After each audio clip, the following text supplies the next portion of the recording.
फैबाय थानाय बिसायख'थिखौ नोजोर बोनानै दिनै जोङो 28 नं गसाइगाव समस्तिनि सिङाव थानाय बे रायमोना BCDCआव जोङो जथायै UPPL, BJP, GSP आरो AGP मोनब्रै पार्टी ज' जानानै जोङो दिनै बे रायमोना बाजाराव जोङो मोनसे मावखुलिखौ जोङो बेखेवदों आरो बे मावखुलिनि गेजेरजोंनो जोङो फैबाय थानाय जेसेबांनाखि फोसावदिंनाय हाबाफारि दङ बे हाबाफारिखौ जोङो मावगोन आरो जोङो जेराव जेराव फोसावदिंनाय हाबाफारि दिनैसिम जोङो लागासिनो दङ। जोबोद गोजोनथावना खौरां जे मोनफ्रोमबो हारि माहारिनिफ्राय दिनै जोंखौ मदद खालामदों आरो बिजों रोखा जागासिनो दङ जे 28 नं गसाइगाव समस्तियाव जोंनि जे मित्र ज'ट बे मित्र ज'टआ जोङो देरहासार जाफुंनो हागोन। फैबाय थानाय विधानसभा याव नोंथाङा देरहासार जालाङोबा पाब्लिकफोरनि थाखाय मा हाबाफारि मावनायनि थांखि लादों? बे बिसायख'थियाव जुदि आङो रायजो राजानि आशीर्बादखौ लानानै मददखौ लानानै गुबुन गुबुन हारिनि मददखौ लानानै जुदि देरहानानै थाङोबा आङो 28 नं गसाइगाव समस्तिनि जानानै आङो खामानि मावगोन। मानो होनोबा गुबुन गुबुन समस्तिनि तुलनायाव दिनैसिमबो जोंनि बे 28 नं गसाइगाव समस्तिया जोबोद गोग्लैसोनाय, मोनफ्रोमबो बिथिङाव गोग्लैसोनाय।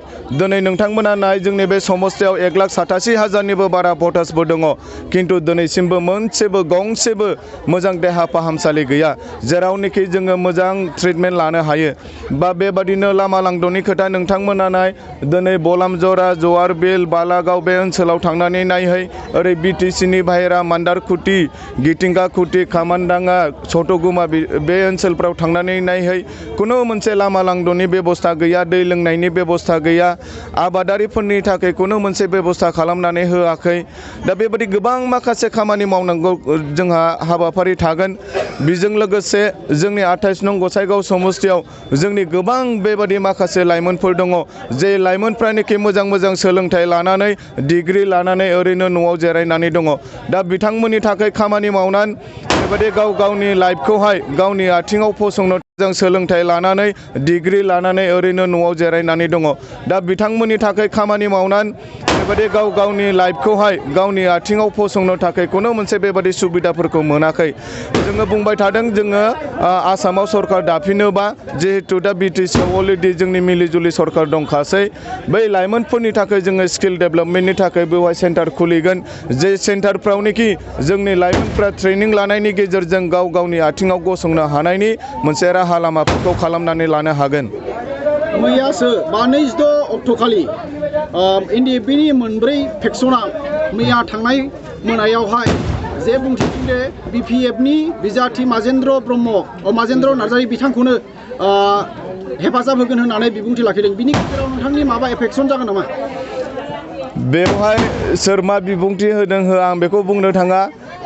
बेवहाय माजेन्द्र नार्जारिया थांनाय 15 बोसोराव बे समस्तिनि MLA मोन, किन्तु बे थांनाय 15 बोसोराव बिथाङा रायजो राजानि जानानै खुनु खामानि मावनो हायाखै, जायनि थाखाय दिनै जोंनि बे मित्र ज'टजों लोगोसे गोबां गुबुन गुबुन हारि माहारिनि रायजो राजा बिथांमोना जोंखौ मदद खालामनो थाखाय आवगायबोदों।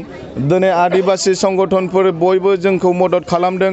नोङो राभा, गार', नेपालि जेसेबां दङ, बाङालिफोर, बिहारिफोर, राजबंशीफोर, BTCनि बाहेरा जेसेबां दङ आरो जोंनि बे 28 नं गसाइगाव समस्तिनि सिङाव थानाय जेसेबांनाखि गुबुन गुबुन हारिफोर दङ, बयबो दिनै आंखौ मदद खालामनो आवगायबोदों। दा बेवहाय माजेन्द्र नार्जारिया फैबाय थानाय बिसायख'थियाव जे जेनगोन बियो रोखा, मानोना बिथाङा थांनाय 15 बोसोराव सासे MLA हिसाबै जेखिनि खामानि मावनांगौमोन बे खामानिखौ बिथाङा मावनो हायाखै। BPF हान्जानिनो माजेन्द्र नार्जारि बिथाङा जे बुंदों जे समनाथ नार्जारि बिथाङा दासिमबो राजनितिनि फोथाराव सोलोंनांगौनि गोनांथि दङ। बिनि सायाव सारा मा बुंगोन? सोलोंनांगौआथ' गोबां दङ, बेखौ आंबो गनायो, किन्तु दिनै सोलोंनांगौ बुंनानै आङो ओरैनो थायाखै, सोलोंबायबो थादों, सोलोंलांगोनबो, मानोना बे कन्टिनिउ प्रसेस। बेवहाय आंहा जेबो बुंनांगौ गैया, किन्तु बियो रोखा जे 28 नं गसाइगाव समस्तिनिफ्राय देग्लाय BPFआ बिदाय जासिगोन, माजेन्द्र नार्जारिया बिदाय जासिगोन।